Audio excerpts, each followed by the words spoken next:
Imagine que chaque étoile de l'univers visible, les centaines de milliards de soleils ardents qui peuplent notre galaxie et les billions qui habitent les autres galaxies, imagine qu'elles décident toutes d'exploser à cet instant précis.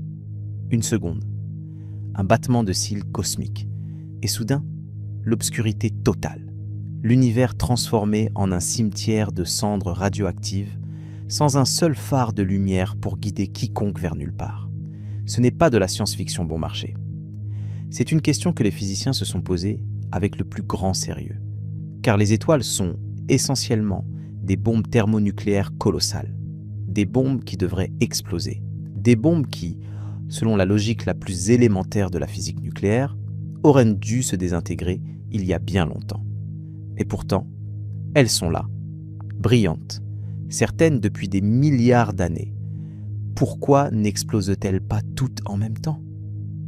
La réponse implique une force que tu prends pour acquise à chaque seconde de ton existence. Une force qui te maintient collé à ta chaise en ce moment même.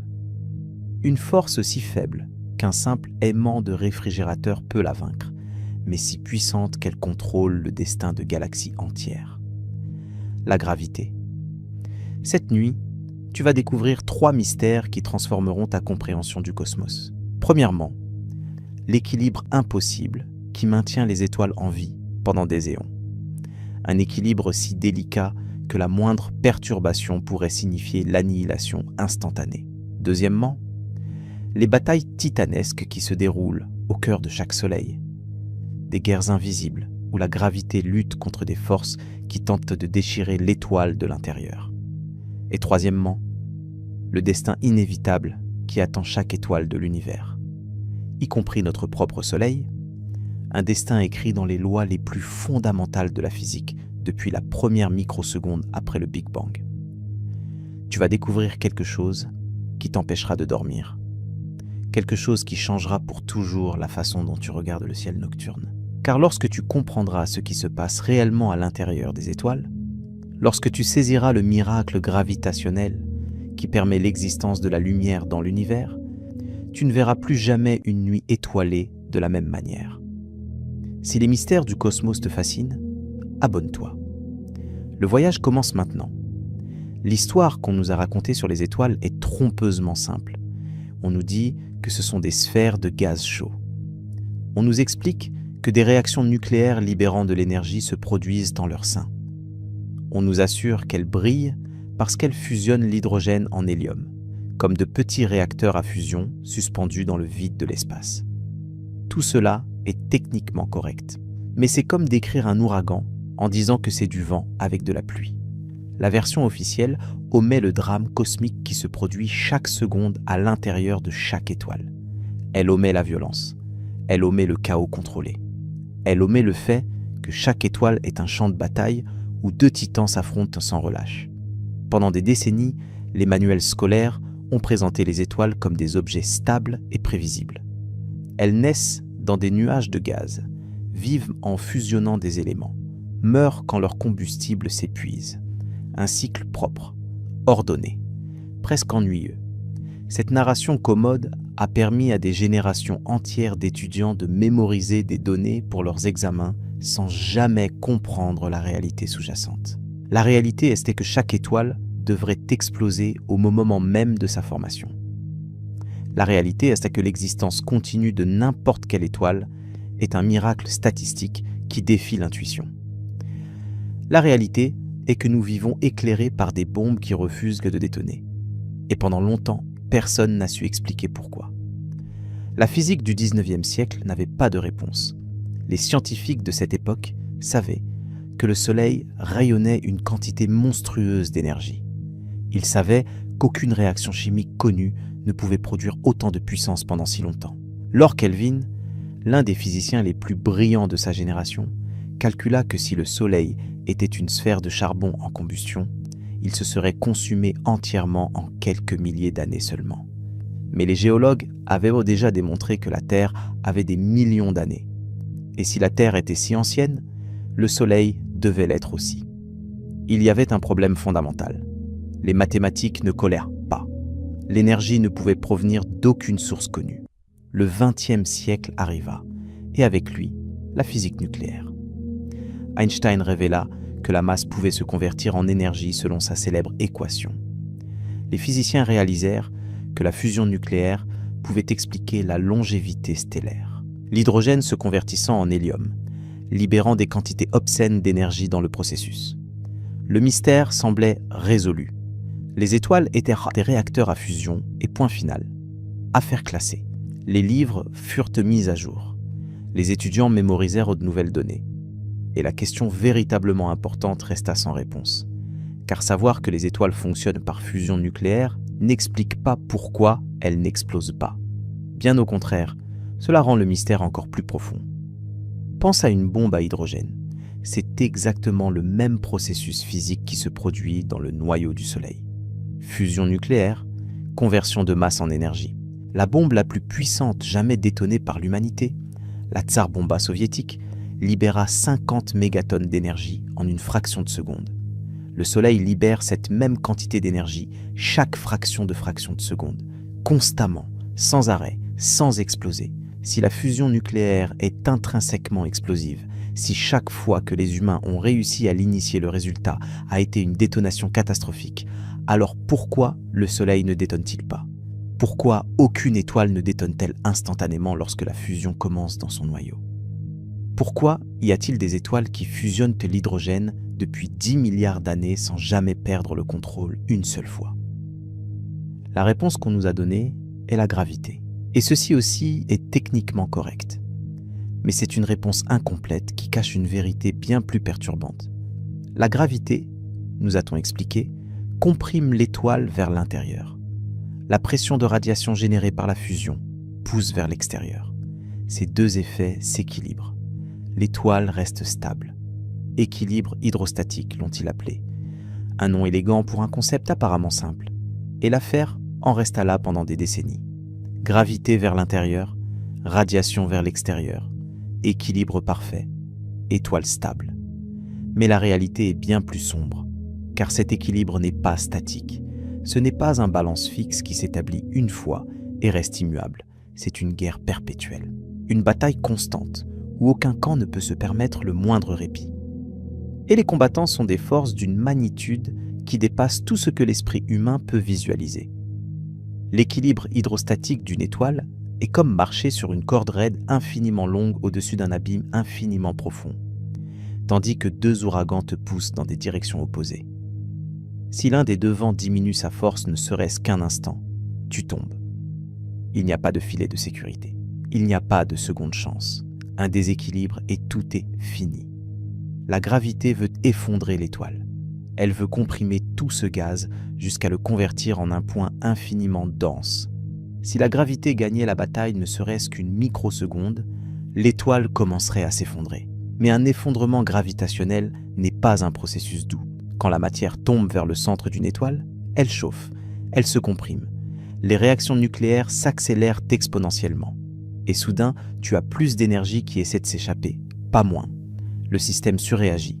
D'autre part, la pression de radiation veut disperser l'étoile. Elle veut projeter tout ce gaz vers l'espace extérieur. Si la radiation gagnait la bataille ne serait-ce qu'une microseconde, l'étoile commencerait à se dilater. Mais une expansion n'est pas non plus un processus doux. Quand le gaz se dilate, il refroidit. Les réactions nucléaires ralentissent. Et soudain, tu as moins d'énergie qui essaie de s'échapper.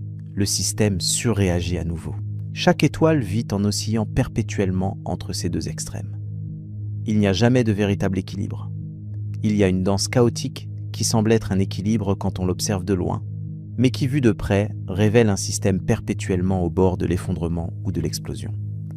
Les étoiles ne sont pas des objets stables, ce sont des systèmes critiquement instables qui ont trouvé une façon de canaliser leur instabilité vers un cycle qui peut se maintenir pendant des milliards d'années.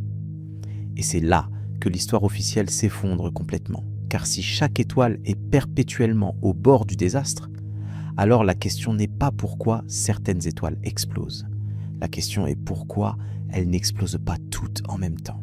Pourquoi n'y a-t-il pas eu un moment dans l'histoire de l'univers où une perturbation cosmique a déstabilisé toutes les étoiles simultanément ? Pourquoi l'univers ne s'est-il pas autodétruit il y a des milliards d'années dans une cascade de supernovas synchronisées ? La gravité est la réponse, mais pas de la manière simple qu'on nous a enseignée. La gravité ne fait pas que maintenir les étoiles unies. La gravité les isole les unes des autres. La gravité crée des bulles d'influence autour de chaque étoile. Des bulles qui empêchent le destin de l'une d'affecter directement le destin des autres. La gravité est le gardien silencieux qui maintient séparées les bombes cosmiques, s'assurant que quand l'une finit par exploser, les autres restent intactes. L'univers, vu ainsi, n'est pas une collection d'étoiles flottant dans le vide. C'est un arsenal nucléaire distribué où chaque arme possède son propre système de sécurité indépendant.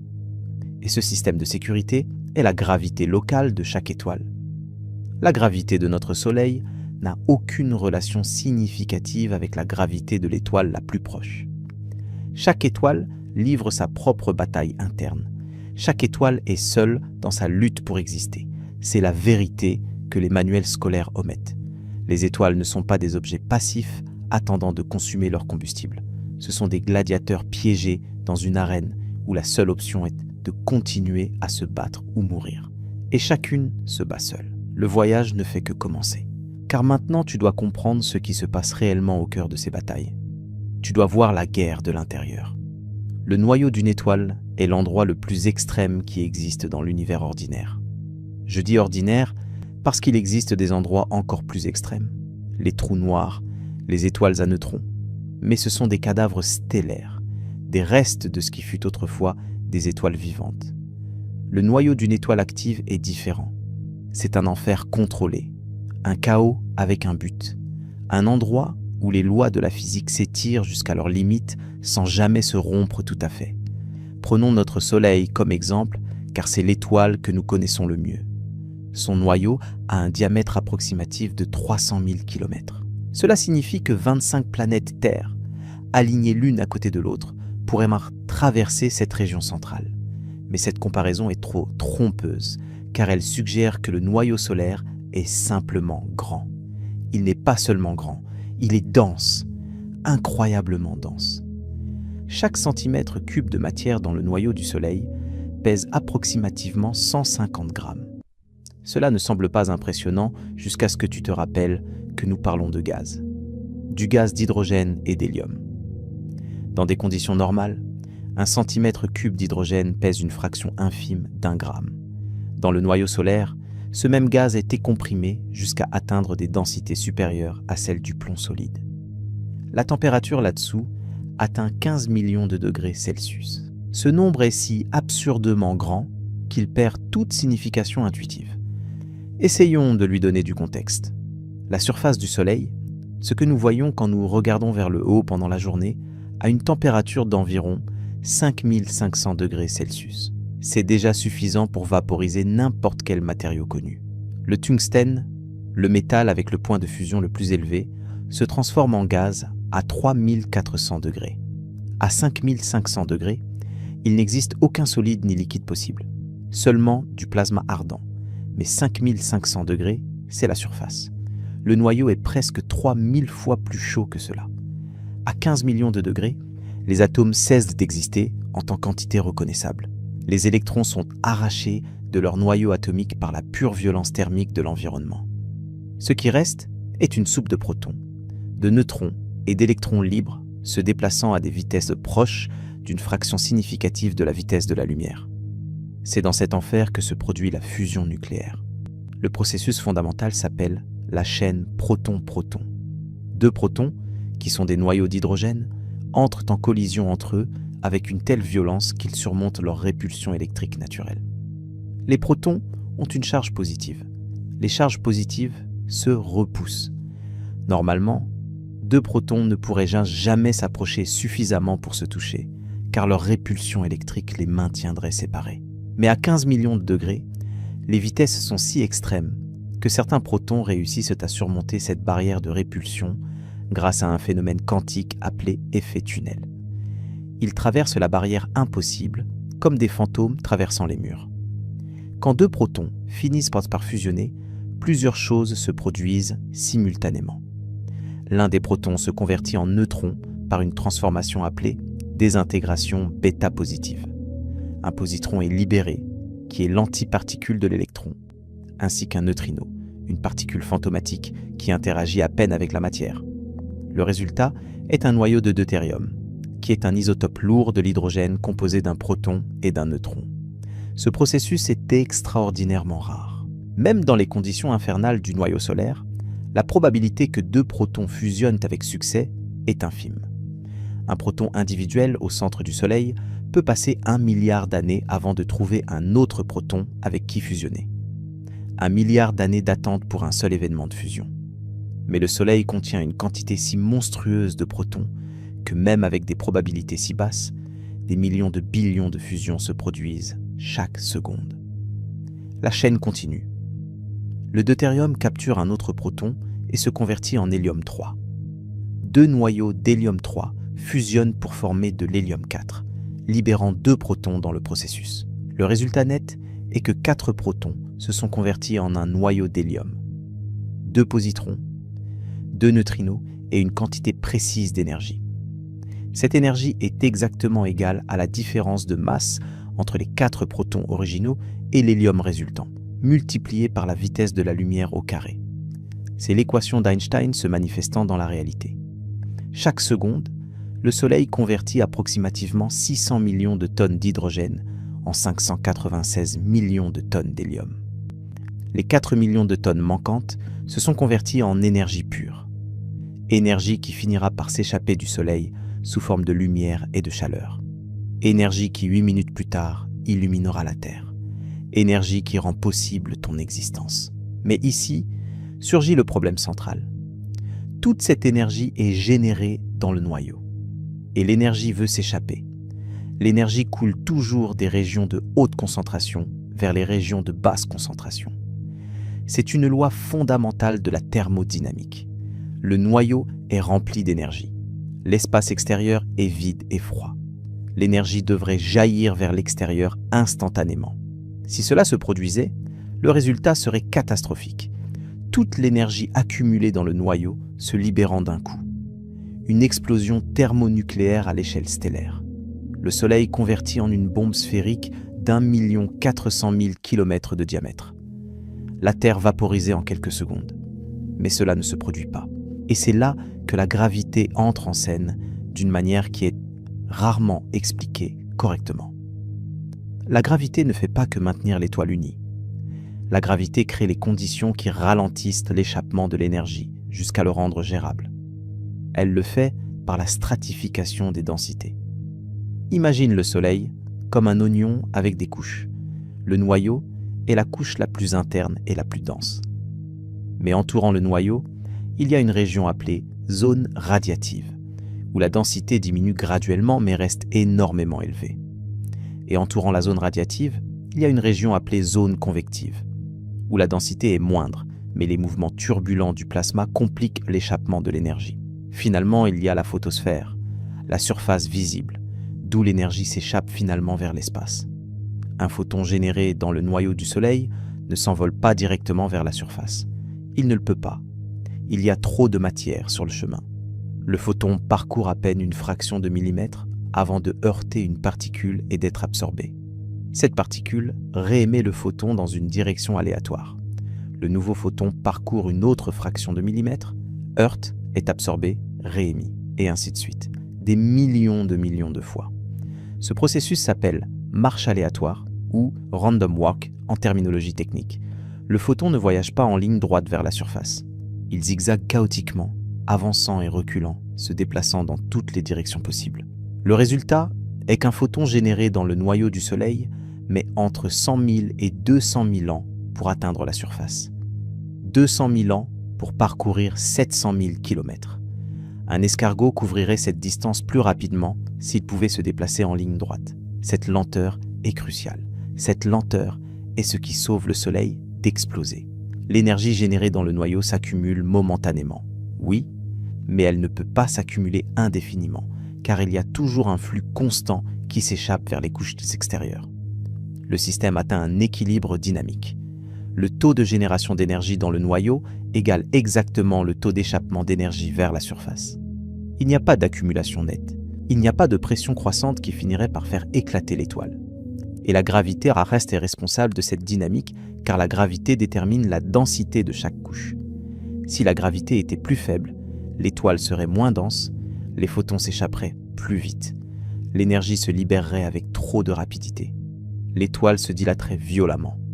Si la gravité était plus forte, l'étoile serait plus dense, les photons s'échapperaient plus lentement. L'énergie s'accumulerait dangereusement. Les réactions nucléaires s'accéléreraient et éventuellement, une détonation catastrophique se produirait. La gravité du Soleil a exactement l'intensité nécessaire pour maintenir exactement la bonne densité qui permet exactement le bon taux d'échappement d'énergie, qui équilibre exactement le taux de génération d'énergie. Cet équilibre n'a pas été conçu. Il a émergé naturellement des lois de la physique.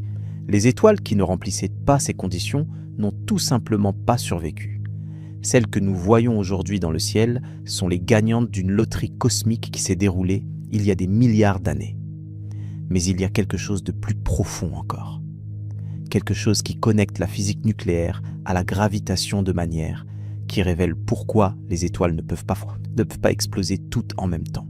Les réactions nucléaires qui se produisent dans le noyau d'une étoile sont incroyablement sensibles à la température. Le taux de fusion n'augmente pas linéairement avec la température. Il augmente exponentiellement. Une augmentation de température de 10% peut doubler ou tripler le taux de fusion.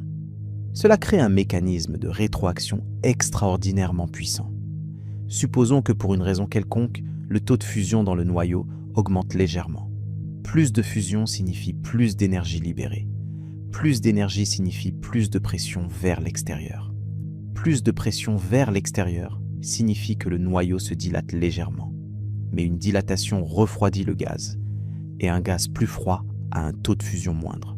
Par conséquent, la perturbation initiale s'autocorrige. Le système revient à l'équilibre. Le processus fonctionne aussi en sens inverse. Supposons que le taux de fusion diminue légèrement. Moins de fusion signifie moins d'énergie. Moins d'énergie signifie moins de pression vers l'extérieur. Moins de pression permet à la gravité de comprimer légèrement le noyau. Mais une compression chauffe le gaz. Et un gaz plus chaud a un taux de fusion plus élevé. Encore une fois, la perturbation s'autocorrige. Ce mécanisme s'appelle thermostat stellaire. Et il est absolument fondamental pour la stabilité des étoiles. Chaque étoile possède son propre thermostat calibré par sa propre gravité. La masse de l'étoile détermine sa gravité. Sa gravité détermine la pression nécessaire pour soutenir les couches extérieures. Cette pression détermine la température du noyau. Et cette température détermine le taux de fusion qui s'établit naturellement. Une étoile plus massive a plus de gravité. Elle a besoin de plus de pression pour se soutenir. Elle nécessite des températures plus élevées. Elle connaît une fusion plus rapide. Elle brille avec plus d'intensité. Et elle épuise son combustible en moins de temps. Une étoile moins massive a moins de gravité. Elle a besoin de moins de pression. Elle opère à des températures plus basses. Elle connaît une fusion plus lente. Elle brille faiblement. Et elle peut maintenir son combustible pendant des centaines de milliards d'années. Chaque étoile trouve son propre point d'équilibre. Et ce point d'équilibre est complètement déterminé par la masse initiale de l'étoile et par les lois de la physique qui gouvernent la fusion nucléaire et la gravitation. Cela explique finalement pourquoi les étoiles n'explosent pas toutes en même temps. Chaque étoile est un système thermodynamique indépendant avec son propre thermostat. L'explosion d'une étoile dans un coin de la galaxie n'a aucun effet sur le thermostat d'une autre étoile dans le coin opposé. Les perturbations ne se propagent pas. Les équilibres sont locaux. Les destins sont individuels. La gravité ne fait pas que soutenir chaque étoile. La gravité isole le destin de chaque étoile du destin des autres. Chaque soleil vit et meurt selon ses propres conditions, suivant une horloge cosmique calibrée exclusivement par sa propre masse. Mais le thermostat stellaire n'est pas parfait. Aucun système physique ne l'est. Et les imperfections du thermostat cosmique produisent certains des phénomènes les plus violents et spectaculaires de l'univers. Parlons d'abord des pulsations stellaires. Certaines étoiles, particulièrement celles qui sont à des stades avancés de leur évolution, n'arrivent pas à maintenir un équilibre stable. Leur thermostat oscille. La pression de radiation surpasse momentanément la gravité. L'étoile se dilate. En se dilatant, elle refroidit.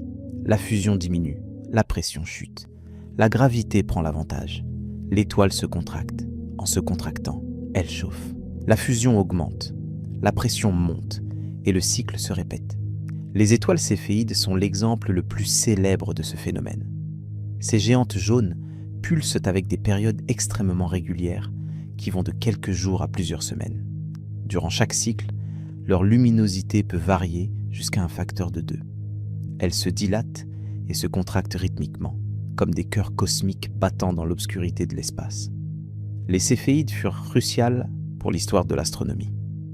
Henrietta Swan Leavitt découvrit au début du XXe siècle qu'il existe une relation précise entre la période de pulsation d'une céphéide et sa luminosité intrinsèque. Une céphéide qui pulse lentement est plus lumineuse qu'une qui pulse rapidement. Cette relation période-luminosité permit de calculer les distances à d'autres galaxies pour la première fois. Edwin Hubble utilisa les céphéides pour démontrer que la nébuleuse d'Andromède n'était pas partie de notre Voie lactée, mais une galaxie séparée à des millions d'années-lumière de distance. L'univers devint soudainement énorme grâce à ces étoiles pulsantes. Mais les céphéides ne sont pas les seules étoiles instables. Il existe les Mira, des géantes rouges qui varient leur luminosité par des facteurs de centaines durant des cycles de mois ou d'années. Il existe les R Lyrae, des étoiles vieilles et pauvres en métaux qui pulsent avec des périodes de quelques heures. Il existe les variables cataclysmiques où une naine blanche vole du matériel à une compagne et subit des éruptions thermonucléaires périodiques à sa surface. Chaque type de variable représente un mode différent de défaillance partielle du thermostat stellaire. Aucune de ces étoiles n'a complètement perdu son équilibre. Elles continuent d'exister. Elles continuent de briller. Mais leurs thermostats sont déréglés. Elles oscillent perpétuellement, cherchant un équilibre qu'elles n'atteignent jamais tout à fait. Et puis, il y a les cas extrêmes. Les étoiles où le thermostat échoue complètement. Les supernovas. Une supernova se produit quand une étoile perd la bataille contre la gravité de manière soudaine et irréversible. Le mécanisme exact dépend du type d'étoile, mais le résultat est toujours le même. Une explosion d'une magnitude incompréhensible qui peut brièvement éclipser une galaxie entière. Les supernovas de type 2 se produisent dans des étoiles massives qui ont épuisé leur combustible nucléaire. Durant la vie normale d'une étoile massive, la fusion de l'hydrogène en hélium soutient le noyau contre l'effondrement gravitationnel. Quand l'hydrogène central s'épuise, le noyau se contracte jusqu'à atteindre des températures suffisantes pour fusionner l'hélium en carbone et oxygène. Quand l'hélium s'épuise, le noyau se contracte à nouveau jusqu'à pouvoir fusionner le carbone en éléments plus lourds, et ainsi de suite. Une étoile massive passe par de multiples phases de fusion, construisant des couches d'éléments de plus en plus lourds autour d'un noyau de plus en plus dense. L'hydrogène dans la couche extérieure, puis l'hélium, puis le carbone, puis l'oxygène, puis le néon, puis le silicium, et finalement, au centre même, le fer. C'est là que tout s'effondre, car le fer est différent de tous les éléments précédents. Fusionner l'hydrogène en hélium libère de l'énergie. Fusionner l'hélium en carbone libère de l'énergie. Fusionner le carbone en oxygène libère de l'énergie. Chaque étape de la chaîne nucléaire est exothermique, produisant plus d'énergie qu'elle n'en consomme. Mais fusionner le fer en éléments plus lourds ne libère pas d'énergie. Cela en consomme. C'est un processus endothermique.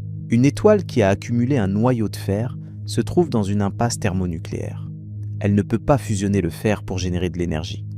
Mais elle ne peut pas non plus maintenir le noyau chaud indéfiniment sans fusion. Le thermostat a cessé de fonctionner. Il n'y a pas de mécanisme de rétroaction qui puisse sauver cette étoile. Le noyau de fer commence à s'effondrer sous sa propre gravité. Et il le fait avec une vitesse terrifiante. La chute libre gravitationnelle comprime le noyau d'une étoile de 20 masses solaires en quelques secondes. Pas des minutes, pas des heures, des secondes. Une masse équivalente à plusieurs soleils se comprimant à des vitesses de dizaines de milliers de kilomètres par seconde. La matière atteint des densités nucléaires. Les électrons sont forcés à fusionner avec les protons pour former des neutrons. Cela libère une avalanche de neutrinos qui s'échappent du noyau à la vitesse de la lumière, emportant avec eux une quantité colossale d'énergie. Le noyau se transforme en une sphère de neutrons purs, une proto-étoile à neutrons, avec un diamètre de seulement 20 ou 30 km, mais avec la masse d'un ou deux soleils. Les couches extérieures de l'étoile sont encore en train de tomber vers l'intérieur. Elles ne savent pas que le noyau s'est effondré. L'information voyage à la vitesse du son dans le plasma stellaire, qui est bien plus lente que la vitesse d'effondrement. Les couches extérieures continuent de se précipiter vers un centre qui n'existe plus de la même forme. Quand ces couches frappent la surface ultra compacte de l'étoile à neutrons naissante, elles rebondissent. La collision est si violente qu'elle génère une onde de choc qui voyage vers l'extérieur. Cette onde de choc, énergisée par les neutrinos qui continuent de s'échapper du noyau, accélère jusqu'à atteindre des vitesses de dizaines de milliers de kilomètres par seconde. Quand l'onde atteint la surface de l'étoile explose. L'explosion d'une supernova de type 2 libère approximativement 10 à la puissance 46 joules d'énergie. Ce nombre ne signifie rien pour l'esprit humain. Essayons de le traduire. Le Soleil libère approximativement 4 fois 10 à la puissance 26 watts de puissance. Si nous multiplions par une année en secondes, le Soleil libère approximativement 10 à la puissance 34 joules d'énergie annuellement. Une supernova libère en quelques secondes l'énergie que le Soleil libérerait en 10 milliards d'années. 1 billion de fois plus d'énergie que toute la vie stellaire de notre Soleil concentrée en un instant. La matière expulsée par la supernova voyage à des vitesses de 30 000 km par seconde ou plus. Cette matière contient tous les éléments forgés durant la vie de l'étoile, plus des éléments nouveaux créés durant l'explosion elle-même. L'or, le platine, l'uranium. Tous les éléments plus lourds que le fer furent formés exclusivement dans des explosions de supernova ou dans des collisions d'étoiles à neutrons. Chaque atome d'or dans chaque alliance de ce monde fut créé dans un cataclysme cosmique il y a des milliards d'années. Et pourtant, malgré toute cette violence, les supernovas ne déclenchent pas d'explosion en chaîne. Une supernova dans le bras de Persée de notre galaxie ne cause pas qu'une autre étoile dans le bras du Sagittaire explose aussi. Chaque supernova est un événement isolé. Chaque effondrement est indépendant. Cela semble contre-intuitif. Une supernova proche devrait perturber d'autres étoiles. L'onde de choc qui étend le Rayman de supernova devrait comprimer les nuages de gaz proches. La radiation intense devrait chauffer les photosphères des étoiles voisines. Quelque chose devrait se propager. Et en effet, certaines choses se propagent. Une supernova proche peut comprimer un nuage de gaz moléculaire jusqu'au point d'initier la formation de nouvelles étoiles. On croit que notre propre système solaire s'est formé partiellement grâce à l'onde de choc d'une supernova proche, il y a 4 milliards 600 millions d'années. Les supernovas peuvent déclencher des naissances stellaires. Mais elles ne peuvent pas déclencher des morts stellaires. Elles ne peuvent pas faire exploser d'autres étoiles avant leur temps. Et la raison revient à la gravité individuelle de chaque étoile. Une supernova typique expulse du matériel qui finit par se disperser dans un volume de dizaines d'années-lumière de diamètre. Cela semble impressionnant jusqu'à ce que tu considères les échelles impliquées. L'étoile la plus proche du Soleil est à 4 années-lumière de distance. La plupart des étoiles de notre galaxie sont séparées par des distances similaires ou plus grandes. Le temps que le Rayman d'une supernova atteigne une autre étoile, sa densité aurait tellement diminué qu'elle serait comparable au vide interplanétaire ordinaire. La radiation d'une supernova proche pourrait baigner une autre étoile pendant des jours ou des semaines. Mais cette radiation n'affecte que les couches les plus externes de l'étoile réceptrice. Le noyau stellaire, où se produit la fusion, est protégé par des centaines de milliers de kilomètres de gaz opaque. Aucune perturbation externe ne peut pénétrer jusqu'au noyau dans des échelles de temps pertinentes. Le thermostat stellaire opère au cœur de l'étoile, blindé contre toute influence extérieure par la masse colossale de l'étoile elle-même. Et ici, apparaît à nouveau la gravité comme protectrice cosmique. La gravité d'une étoile ne fait pas que maintenir son noyau comprimé aux températures nécessaires pour la fusion. Elle maintient aussi ce noyau isolé de l'extérieur. Les perturbations externes sont absorbées par les couches intermédiaires avant de pouvoir affecter le mécanisme central de génération d'énergie. Une étoile est une forteresse gravitationnelle. Son noyau est le réduit le plus protégé de l'univers ordinaire. Des milliers de kilomètres de plasma ardent servent de muraille contre toute attaque externe. Aucune supernova ne peut conquérir cette forteresse tant que l'étoile maintient son intégrité structurelle basique. Les seules forces qui peuvent altérer le fonctionnement du noyau stellaire sont des forces internes. L'épuisement du combustible nucléaire. L'accumulation de cendres d'hélium qui empoisonnent graduellement les réactions de fusion. La construction lente d'un noyau de fer dans les étoiles les plus massives. Ces processus prennent des millions ou des milliards d'années. Ils sont inévitables mais lents. Chaque étoile suit son propre calendrier vers la mort, un calendrier déterminé exclusivement par sa masse initiale. La gravité dicte ce calendrier. La gravité isole chaque calendrier de celui des autres étoiles. La gravité garantit que l'univers n'expérimentera jamais un apocalypse stellaire synchronisé. Mais il existe une autre dimension de cette histoire que nous devons explorer, car jusqu'ici, nous avons parlé d'étoiles individuelles. L'univers réel contient quelque chose de plus. Il contient des systèmes binaires, des amas stellaires, des galaxies entières où des millions d'étoiles interagissent gravitationnellement. La gravité collective pourrait-elle déstabiliser cet ordre ? Les systèmes stellaires binaires sont extraordinairement communs. Approximativement la moitié de toutes les étoiles que nous observons font partie de systèmes où 2 étoiles ou plus orbitent autour d'un centre de masse commun. Notre Soleil est une exception, une étoile solitaire errant dans la galaxie sans compagne permanente. Mais des étoiles comme Sirius, Alpha du Centaure et Polaris sont des systèmes binaires ou multiples, où plusieurs étoiles dansent gravitationnellement les unes autour des autres pendant des milliards d'années. Dans ces systèmes, la gravité d'une étoile affecte directement sa compagne. Les forces de marée déforment les atmosphères stellaires. Le transfert de masse peut se produire quand une étoile se dilate jusqu'à déborder de son lobe de roche, la région où sa gravité domine sur celle de sa compagne. Et quand l'une des étoiles meurt, le cadavre peut interagir avec la survivante de manières explosives. Les novas sont un exemple parfait de cette interaction binaire destructrice. Dans un système binaire typique producteur de novas, une naine blanche orbite très près d'une étoile géante rouge. La naine blanche est le noyau effondré d'une étoile qui a épuisé son combustible il y a longtemps. Elle est incroyablement dense, avec une masse comparable à celle du Soleil comprimée dans un volume de la taille de la Terre. Sa gravité de surface est immense. La géante rouge, compagne, est dans une phase d'expansion. Ses couches extérieures se sont gonflées jusqu'à atteindre des dimensions énormes. Et une partie de ce matériel gonflé tombe sous l'influence gravitationnelle de la naine blanche proche.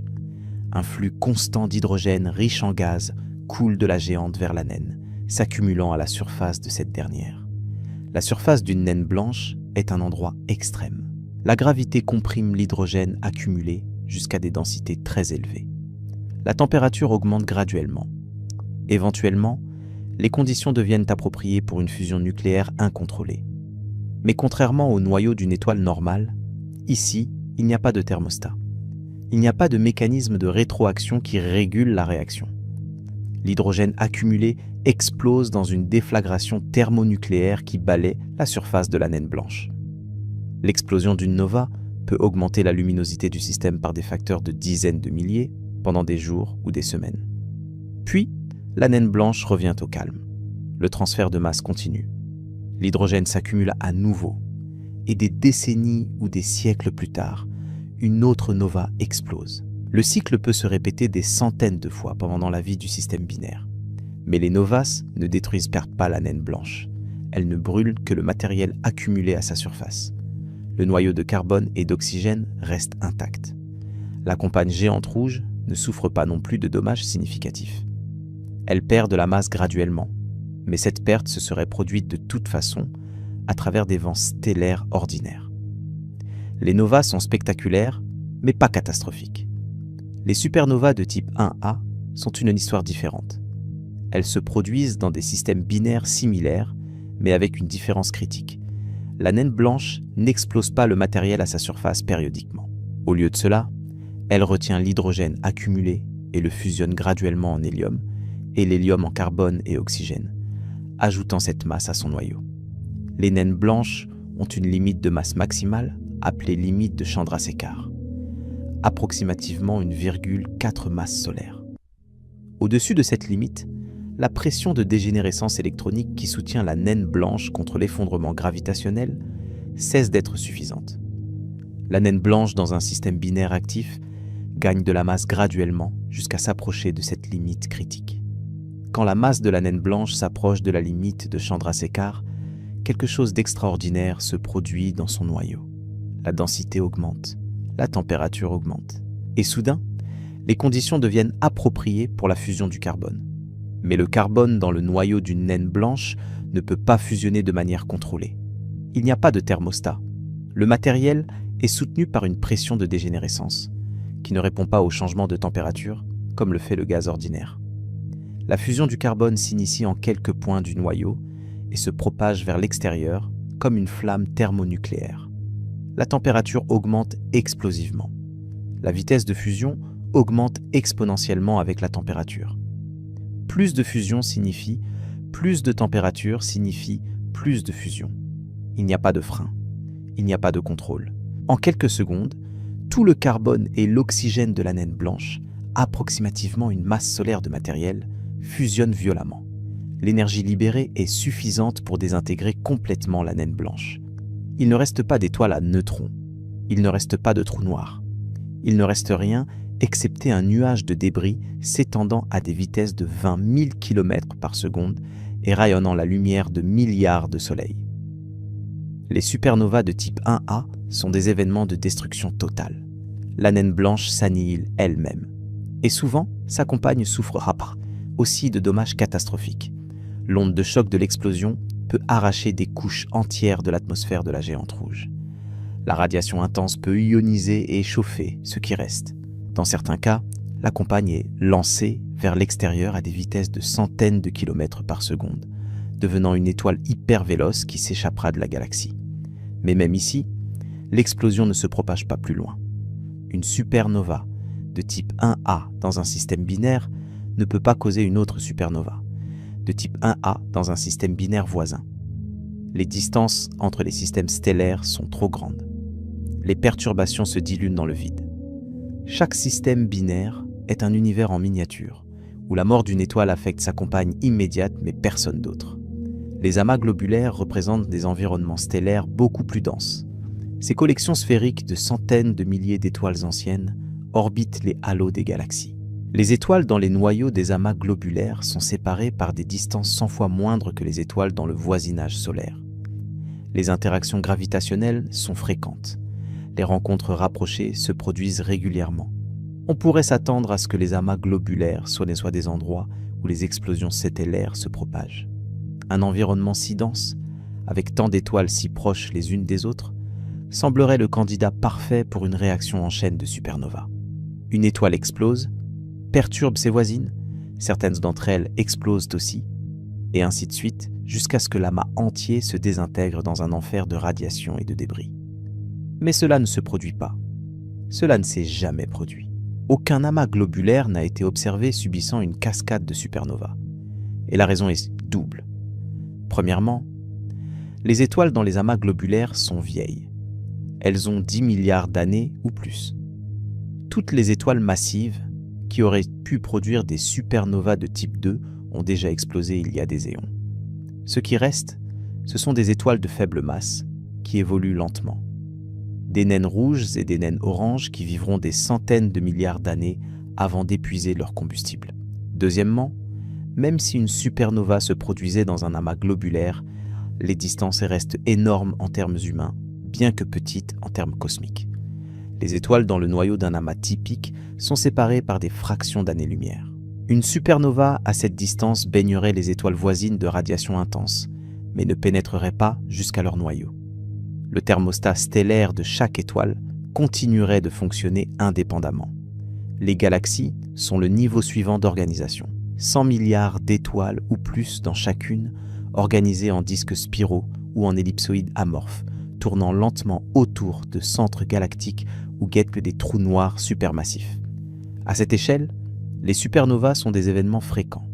Dans une galaxie typique comme la Voie lactée ou la Voie lactée, il se produit approximativement 2 supernovas par siècle. Cela signifie que durant la vie de notre galaxie, des milliards de supernovas se sont produites. Chacune d'elles a enrichi le milieu interstellaire en éléments lourds. Chacune a comprimé des nuages de gaz déclenchant la formation stellaire. Chacune a laissé un rémanent, une étoile à neutrons ou un trou noir, qui reste errant dans la galaxie. Et pourtant, toutes ces supernovas ont été des événements indépendants. Aucune n'a déclenché de cascade.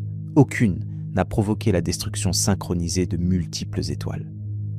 La galaxie absorbe ces explosions comme un océan absorbe les gouttes de pluie. Chaque goutte crée des ondulations locales, mais l'océan reste fondamentalement inchangé.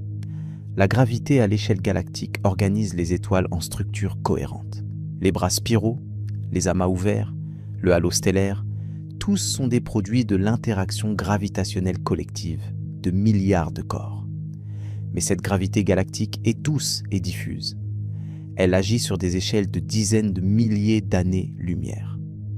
Elle ne peut pas synchroniser les morts stellaires individuelles parce que chaque mort stellaire se produit à une échelle de kilomètres, pas d'années-lumière.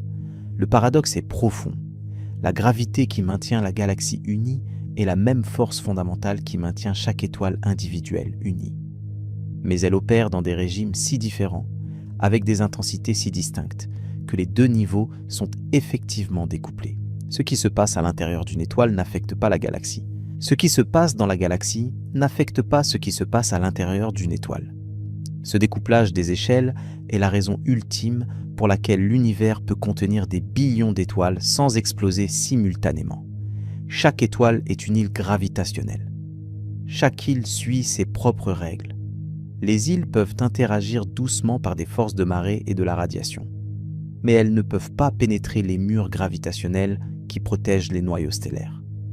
Et ces protections gravitationnelles sont exactement aussi fortes qu'elles doivent l'être. Non pas par conception intelligente, mais par sélection naturelle cosmique. Les univers où les constantes physiques produiraient des protections plus faibles auraient subi des cascades d'explosions stellaires qui auraient empêché la formation de planètes, l'évolution de la vie, l'émergence d'observateurs qui se demandent pourquoi les étoiles n'explosent pas toutes en même temps. Nous existons parce que la gravité fonctionne exactement comme elle fonctionne. Et la gravité fonctionne exactement comme elle fonctionne, parce que si elle fonctionnait autrement, nous ne serions pas là pour le remarquer. Mais cette protection gravitationnelle n'est pas éternelle. Elle a des limites, et ces limites nous amènent à considérer les événements les plus violents qui puissent se produire dans l'univers. Il existe un événement cosmique qui défie même la protection gravitationnelle des étoiles individuelles. Il s'appelle sursaut gamma. Et pendant quelques secondes, il peut émettre plus d'énergie que toutes les étoiles d'une galaxie combinée. Les sursauts gamma furent découverts accidentellement en 1967 par des satellites militaires américains conçus pour détecter des essais nucléaires soviétiques dans l'espace. Les satellites Vela captèrent des éclairs de rayons gamma qui ne provenaient clairement ni de la Terre ni du Soleil. Pendant des décennies, personne ne sut ce qu'ils étaient. Leur origine fut l'un des mystères les plus profonds de l'astrophysique du XXe siècle. Nous savons maintenant que les sursauts gamma se divisent dans deux catégories principales. Les sursauts longs, qui durent plus de 2 secondes, sont produits par l'effondrement d'étoiles supergéantes extrêmement massives. Les sursauts courts, qui durent moins de 2 secondes, sont produits par la fusion de 2 étoiles à neutrons ou d'une étoile à neutrons avec un trou noir. Un sursaut gamma long se produit quand une étoile d'au moins 25 ou 30 masses solaires s'effondre sur elle-même. Mais elle ne s'effondre pas simplement pour former une étoile à neutrons comme dans une supernova ordinaire. La masse est trop grande. Le noyau s'effondre directement jusqu'à former un trou noir. Et tandis que le trou noir dévore le matériel qui tombe vers lui, il génère des jets de plasma à des vitesses ultra-relativistes qui percent l'étoile mourante et s'échappent vers l'espace. Ces jets sont concentrés dans des cônes étroits. Si la Terre est alignée avec l'un de ces cônes, nous voyons le sursaut gamma dans toute sa gloire terrifiante. Un éclair qui, pendant des secondes ou des minutes, émet l'énergie équivalente à celle que notre Soleil libérera durant toute sa vie de 10 milliards d'années. La radiation d'un sursaut gamma proche serait létale pour n'importe quelle planète dans un rayon de milliers d'années-lumière. Les rayons gamma ioniseraient l'atmosphère. Ils détruiraient la couche d'ozone. Des pluies de particules secondaires bombarderaient la surface. la vie complexe serait anéantie. Certains scientifiques ont proposé que des extinctions massives dans l'histoire de la Terre, y compris la grande extinction de l'Ordovicien il y a 440 millions d'années, pourraient avoir été causées par des sursauts gamma proches. Il n'y a pas de preuve directe de cela, mais il n'y a pas non plus moyen de l'écarter. Un sursaut gamma ne laisse pas de cratère comme un astéroïde. Il ne laisse que la mort silencieuse. Mais même les sursauts gamma, avec toute leur puissance apocalyptique, ne peuvent pas déclencher d'explosions stellaires en chaîne. La radiation qu'ils émettent est immensément intense, mais elle est concentrée en photons de haute énergie. Ces photons peuvent nous détruire des molécules organiques, ioniser des atmosphères planétaires, tuer des êtres vivants. Ils ne peuvent pas pénétrer jusqu'au noyau d'une étoile et déstabiliser son thermostat nucléaire. Une étoile baignée par un sursaut gamma souffrirait d'effets dans sa photosphère. Les couches les plus externes se réchaufferaient violemment. Il pourrait y avoir des éjections de masse coronale et des tempêtes de radiation. Mais 700 000 km plus bas, dans le noyau, la fusion de l'hydrogène continuerait sans changement. Le thermostat continuerait de fonctionner, la gravité continuerait de protéger le cœur de l'étoile. Cette résilience stellaire a des implications profondes pour notre compréhension de l'habitabilité de l'univers. Les sursauts gamma sont des stérilisateurs de planètes, pas d'étoiles. Un sursaut proche pourrait éliminer toute la vie complexe dans un système planétaire, mais laisserait l'étoile centrale complètement intacte. Des millions d'années après la catastrophe, de nouvelles planètes pourraient se former à partir des débris. Une nouvelle vie pourrait évoluer. Le cycle recommencerait. Les étoiles sont pratiquement indestructibles de l'extérieur. Elles ne peuvent être détruites que de l'intérieur, par l'épuisement de leur propre combustible ou par des processus internes qui déstabilisent leur équilibre gravitationnel. Cette asymétrie entre la fragilité des planètes et la robustesse des étoiles pose des questions inquiétantes sur notre position dans le cosmos. Nous vivons sur une planète qui peut être stérilisée par des événements cosmiques qui n'affecteraient même pas significativement le Soleil. Nous sommes des créatures superficielles dans le sens le plus littéral. Nous dépendons de conditions qui n'existent que dans une couche infinitésimalement mince à la surface d'un monde qui flotte dans un océan de radiation hostile. Le Soleil, pour sa part, continuera de briller pendant des milliards d'années, peu importe ce qui arrive à la Terre. Si un astéroïde géant impactait notre planète demain, le Soleil ne le remarquerait même pas. Si un sursaut gamma stérilisait tout le système solaire, le Soleil continuerait de fusionner l'hydrogène comme si rien ne s'était passé. Notre existence est complètement non pertinente pour les processus qui maintiennent notre étoile en vie. Cette non-pertinence peut sembler déprimante, mais elle est aussi libératrice. Elle signifie que nous n'avons pas de responsabilité sur le fonctionnement du Soleil. Nous ne pouvons pas le détériorer. Nous ne pouvons pas l'améliorer. Nous ne pouvons absolument rien faire qui affecte les réactions nucléaires qui se produisent à 150 millions de kilomètres de distance. Le Soleil est autonome d'une manière qu'aucune machine humaine n'a jamais été autonome. Et tous les soleils de l'univers sont également autonomes les uns des autres. Chacun opère selon ses propres conditions internes, suivant un destin dicté exclusivement par sa masse initiale et par les lois de la physique. Cette autonomie universelle est la raison pour laquelle le ciel nocturne reste plein d'étoiles après 13 milliards 800 millions d'années d'histoire cosmique. Si les étoiles n'étaient pas autonomes, si le destin de l'une pouvait affecter le destin des autres, alors des cascades d'explosions se seraient produites répétitivement. Des régions entières de galaxies se seraient converties en déserts stellaires. La formation de nouvelles étoiles aurait été interrompue par la radiation des supernovas en chaîne. Les planètes n'auraient jamais eu le temps de se former avant d'être détruites. L'autonomie stellaire est une condition nécessaire pour l'existence de vie complexe dans l'univers. Sans elle, nous n'aurions pas eu les milliards d'années de stabilité nécessaires pour que l'évolution produise des cerveaux capables de contempler les étoiles et de se demander pourquoi elles n'explosent pas toutes en même temps. Mais l'autonomie ne signifie pas l'éternité. Chaque étoile autonome suit un chemin vers la mort. Certaines meurent dans des explosions cataclysmiques, d'autres meurent dans des soupirs lents, se refroidissant graduellement pendant des billions d'années. Mais toutes meurent éventuellement. L'univers est peuplé d'étoiles de différents âges, différentes masses, différents états évolutifs. Certaines sont nées récemment, il y a à peine quelques millions d'années, et brilleront pendant des éons. D'autres sont nées il y a des milliards d'années et ont déjà atteint des stades terminaux de leur existence. Cette diversité de calendriers est une autre conséquence de l'autonomie gravitationnelle. Si toutes les étoiles étaient nées en même temps, elles auraient évolué au même rythme selon leur masse, mais il n'y aurait eu qu'une seule génération stellaire. Les plus massives auraient explosé il y a longtemps. Les moins massives continueraient de briller, mais sans renouvellement. L'univers serait un endroit plus simple et monotone. La réalité est plus riche, parce que la formation stellaire est un processus continu. De nouvelles étoiles naissent constamment à partir de nuages de gaz enrichis par les explosions de générations précédentes. La mort de certaines étoiles alimente la naissance d'autres. Et chaque nouvelle génération est gravitationnellement autonome depuis le moment de sa formation. Ce cycle de mort et de renaissance stellaire est le battement de cœur de l'univers. Les galaxies sont des organismes vivants, dans un sens métaphorique mais profond. Elles métabolisent l'hydrogène primordial en le convertissant en éléments lourds. Elles expulsent ces éléments dans le milieu interstellaire par des vents stellaires et des supernovas. Elles incorporent ces éléments dans de nouvelles étoiles et planètes. Le processus continue tant qu'il reste du gaz à consommer.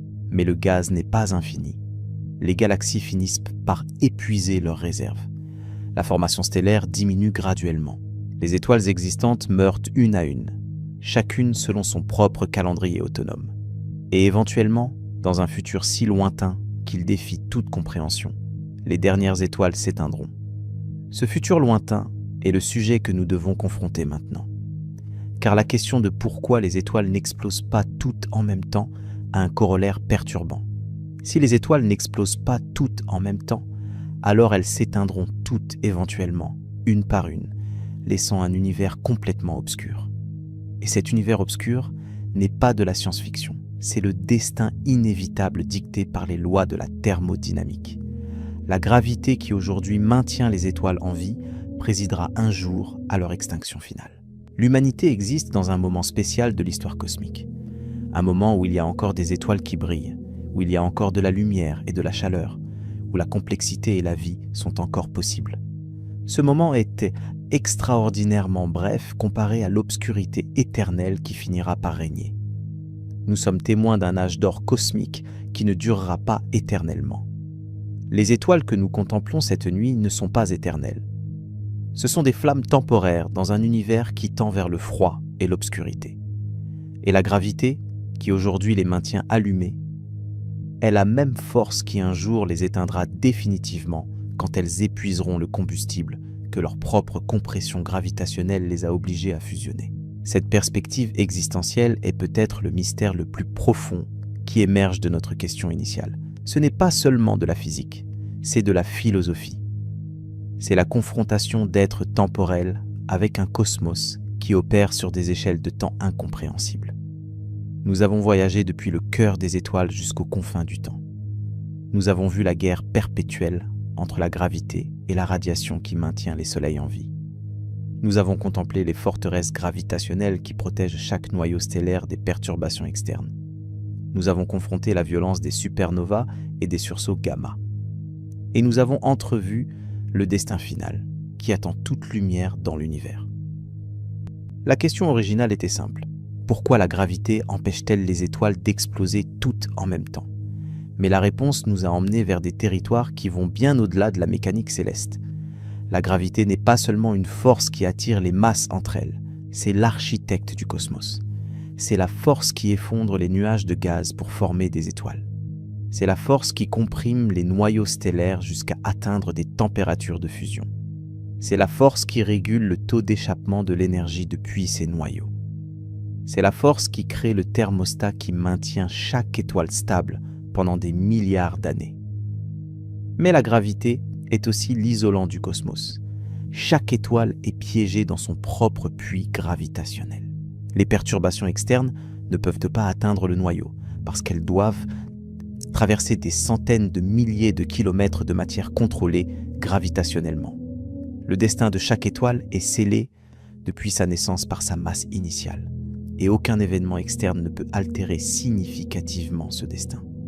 Ce double rôle de la gravité, comme moteur et comme isolant, est la réponse fondamentale à chaque autre question. Les étoiles n'explosent pas toutes en même temps, parce que chacune possède son propre moteur gravitationnel et son propre isolement gravitationnel. Ce sont des systèmes indépendants, opérant selon des règles partagées, mais avec des calendriers individuels. L'indépendance stellaire a des conséquences profondes pour notre compréhension de la place de l'humanité dans l'univers. Nous vivons dans un cosmos où les désastres sont locaux. Les supernovas détruisent des régions limitées de l'espace. Les sursauts de gamma stérilisent en des volumes circonscrits. Mais la structure générale de l'univers, les galaxies pleines d'étoiles de tous les âges, reste intacte. Cette localisation du désastre est ce qui a permis à la vie d'exister. Si l'univers était un système couplé, où la mort de n'importe quelle étoile pouvait déclencher la mort d'autres, alors aucune région ne serait restée habitable pendant le temps nécessaire à l'évolution de la complexité. Nous avons besoin de stabilité pendant des milliards d'années pour exister. Et cette stabilité n'est possible que parce que la gravité isole les étoiles les unes des autres. Nous sommes les bénéficiaires d'un design cosmique qui n'a pas été conçu pour nous. Les lois de la physique qui permettent l'autonomie stellaire n'ont pas été créées avec la vie en tête. Elles sont simplement les lois qui existent. Et dans un univers gouverné par ces lois particulières, la vie complexe est possible. Dans des univers avec d'autres lois, peut-être ne le serait-elle pas. Cette réflexion nous amène au territoire du principe anthropique. Nous ne pouvons pas observer un univers où les étoiles explosent toutes en même temps parce que dans un tel univers, il n'y aurait pas d'observateurs. Notre existence même est la preuve que nous vivons dans un univers où la gravité fonctionne de la bonne manière pour permettre des étoiles stables pendant des milliards d'années. Mais cela ne signifie pas que notre univers est spécial ou unique. Peut-être existe-t-il des univers infinis avec différentes constantes physiques. Peut-être la majorité d'entre eux sont-ils stériles, incapables de produire de la vie. Et nous nous trouvons simplement dans l'un des rares univers habitables, non pas parce qu'il a été conçu pour nous, mais parce que seulement dans de tels univers peuvent exister des êtres qui se posent des questions. La gravité qui empêche les explosions stellaires simultanées est la même gravité qui nous maintient collés à cette petite planète rocheuse. C'est la même gravité qui maintient la Lune en orbite et produit les marées. C'est la même gravité qui gouverne le mouvement des galaxies et déterminera éventuellement le destin final du cosmos. Cette unité de la physique, à travers toutes les échelles, est l'une des découvertes les plus profondes de la science moderne. Les mêmes équations qui décrivent la chute d'une pomme décrivent la danse des galaxies. La même force qui t'empêche de flotter vers le plafond empêche les étoiles de se désintégrer instantanément. Nous vivons immergés dans un champ gravitationnel que nous ignorons normalement parce qu'il est constant et omniprésent. Mais ce champ est cousin germain des champs gravitationnels qui soutiennent chaque étoile de l'univers visible. Nous sommes connectés gravitationnellement à tout ce qui existe, bien que ces connexions soient infinitésimalement faibles à travers les distances cosmiques. La fragilité de l'existence humaine émerge clairement de cette perspective. Nous sommes des créatures de surface, dépendantes de conditions extrêmement spécifiques dans une mince couche d'atmosphère sur une petite planète orbitant une étoile ordinaire dans les faubourgs d'une galaxie typique. N'importe quelle perturbation significative de ces conditions serait létale pour nous. Mais les étoiles ne sont pas fragiles. Elles sont extraordinairement résilientes. Elles survivent des milliards d'années sous des conditions qui vaporiseraient n'importe quel monde solide. Elles absorbent des perturbations qui anéantiraient des civilisations entières, sans que leur noyau enregistre le moindre changement. Cette asymétrie entre la fragilité de la vie et la robustesse des étoiles est peut-être la leçon la plus importante que nous pouvons tirer de notre voyage. Les étoiles n'ont pas besoin de nous. Elles brilleront ou s'éteindront selon leur propre calendrier, peu importe ce que nous faisons ou ne faisons pas. Notre existence est un accident temporel dans un cosmos qui n'a pas été créé pour nous abriter et qui ne remarquera pas notre absence. Cela peut sembler nihiliste, mais cela peut aussi être vu comme libérateur. Si l'univers n'a pas l'obligation de prendre soin de nous, alors la responsabilité repose entièrement sur nous. Nous sommes les seuls gardiens de notre propre survie. Les étoiles ne nous sauveront pas. La gravité ne nous protégera pas. Seules nos propres actions détermineront si l'humanité survit ou périt. Les étoiles continueront de briller pendant des milliards d'années après que la dernière créature consciente aura disparu de l'univers. Elles continueront de fusionner l'hydrogène en hélium selon les lois de la physique, complètement indifférentes au fait que quelqu'un observe ou non. Le spectacle cosmique n'a pas besoin d'audience, et pourtant, nous voici. Des créatures temporelles contemplant des feux éternels, des esprits finis essayant de comprendre des processus infinis. La contradiction est absurde et belle à la fois. La prochaine fois que tu regarderas le ciel nocturne, rappelle-toi ce que tu sais maintenant. Chaque point de lumière est une bataille entre la gravité et la radiation. Chaque étoile est un système autonome opérant selon son propre calendrier. Aucune d'entre elles n'explosera parce que sa voisine a explosé. Toutes continueront de briller indépendamment jusqu'à ce qu'arrive leur heure individuelle. Cet ordre cosmique, cette autonomie universelle, est la raison pour laquelle le ciel n'est pas un chaos d'explosions simultanées.